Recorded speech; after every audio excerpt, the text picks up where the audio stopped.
Hello, let's do a beautiful sum and it's going to be very interesting. In the sum it says that in the adjoining figure, in this figure, we have AD given as the bisector of exterior angle KAC. Observe, for this triangle KAC is the exterior angle and for this exterior angle AD is the bisector, that's given. And it says that this segment AD is intersecting side BC produced, means extended, at which point D. We have to prove that BD upon CD is equal to AB upon AC. That is what we need to prove. Okay, now you will see at the to prove and say it's so confusing, right? How do we get that? Now, just remember when we had done property of angle bisector of a triangle. Just recollect from there. You'll get idea here. What we have done in a triangle, when we have a bisector, then the ratios are equal. You remember? Same way here. For the triangle, it's exterior angle. For that, the bisector is given. Now, if you remember in that, when we were proving that particular theorem, for that bisector, we had drawn a line which is parallel so that we could apply basic proportionality theorem. Same way here, we are going to use the same logic. For this bisector, we need to draw a line which is parallel. Now, tell me, for AD, do we have a line which is parallel? No. We will draw a line which is parallel to AD and that would be from this point C. So let's draw that. That's the construction here. Remember that, right? So we write that in the construction, draw a segment EC parallel to AD such that B dash E dash A. Remember the construction. Now why did we do that? We did this so that we could apply basic proportionality theorem. In which triangle? Yes, you're very correct. It is going to be in triangle ABD. Now let's apply that. So we write in triangle ABD. Because we have EC parallel to AD. Now EC and AD, why are they parallel? Is it given? No, it's a construction. So we write that that's construction. Now we get the reason. BC upon CD is equal to BE upon EA. We get these two ratios equal and the reason there is nothing but by basic proportionality theorem, and that is something which we got, right? We got two ratios equal. We want two ratios equal, right? So look at that ratio. Right, we want BD upon CD, but what do we have? We have BC upon CD. Now, look here. We want BD. How do we get BD? What is BD? Observe, it is BC plus CD. Remember, BC plus CD. Now tell me, BC plus CD, numerator plus denominator. Two ratios are equal. I want numerator plus denominator.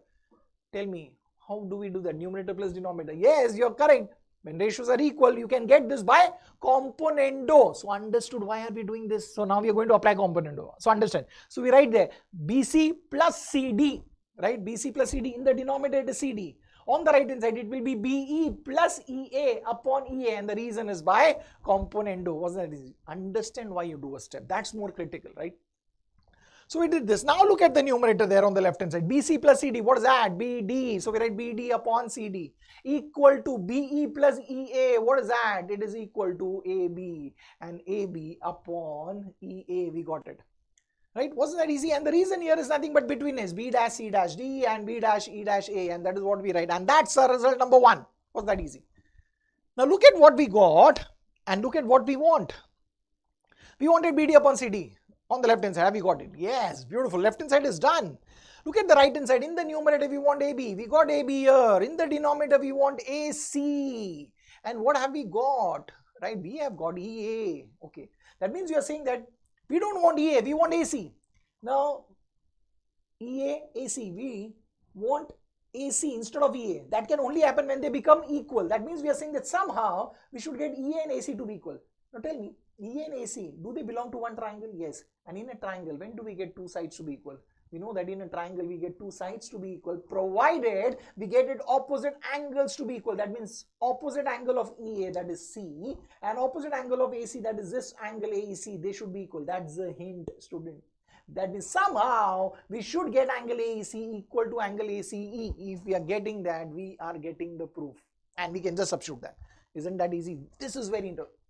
So now somehow we need to get these two angles equal. Now, so let's think about one angle. Let's focus on angle AEC. When we look at angle AEC, we realize one thing, that this angle AEC, it is made up of two rays. One is EA, the other one is EC. Now, out of these two rays, do we know something about one ray? We know one thing about EC. What is that? EC and AD, they are parallel. Now, so what happens is the other ray will act as a transversal. So now that EA will act as a transversal. So take that as a transversal. So now these two lines are parallel and this is the transversal. So what happens to this angle AEC? Tell me what happens.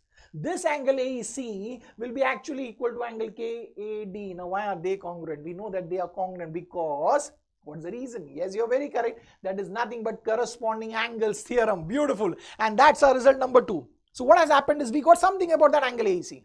Got it? Now we need to think about angle ACE. Now let's look at angle ACE, right? Look at angle ACE now very carefully. ACE, if you look at this angle, this is made up of two rays. One is EC, the other one is AC. Do we know something about C? Yes, we know that this ray and this ray, they are parallel, and AD, the other one, acts as a transversal. So what can you say about this angle ACE? We know that this angle will be congruent to that angle CAD, right? We got them congruent, isn't it? Why did we get them congruent? We got them congruent. The reason is nothing but alternate angles theorem. Beautiful. That is what we wrote there, right? And that's the result number 3. So student, what has happened is we wanted angle AC. We got it in result number 1. We want an angle AC, we got it in result number 2. But we are saying that we want this angle AC and angle AC, both of them to be equal. Observe. Now we want this angle and this angle to be equal. Right? When will that happen? Equal. If we get KAD and DAC to be equal. Now my question to you is angle KAD and angle DAC, are they equal? Yes, they are equal. The reason is very simple. Why are they equal? Because it is given to us. So we are writing that these two angles are equal. The reason is nothing but it is given. Now look here, we have this angles equal. That means we are saying that the left hand side of statement number 2 and the left hand side of statement number 3, they are equal. That means we'll get these two right hand sides to be equal. That means now we can say that angle AEC is congruent to angle ACE. We get those two angles to be congruent, right? And we got it from where? We got it from 2, 4 and 3. That is from 2, 3 and 4. Wasn't that easy? So now, my dear child, what have we got? We got angle AC and angle AC to be equal. So in a triangle, if we have two side angles to be equal, what happens? We know that the sides opposite to them are equal. That means now we'll get in this triangle, we're going to write, in this triangle, we got AC and AE to be equal. The reason would be converse of isosceles triangle theorem. Wasn't that easy? What has happened? The sum is over? No. Coming on to the last part, we got AE and AC to be equal. Now, if AE and AC are equal, so now in the result number 1, can we replace this AE? And this can be replaced by AC. So now we're going to replace that AE by AC. And now what do we get? We get BD upon CD is equal to AB upon EA. That is going to be replaced by AC. And we got it from which statement? We got it from 1 and 5. And we get that as the end result. And that is what we wanted. Was that easy?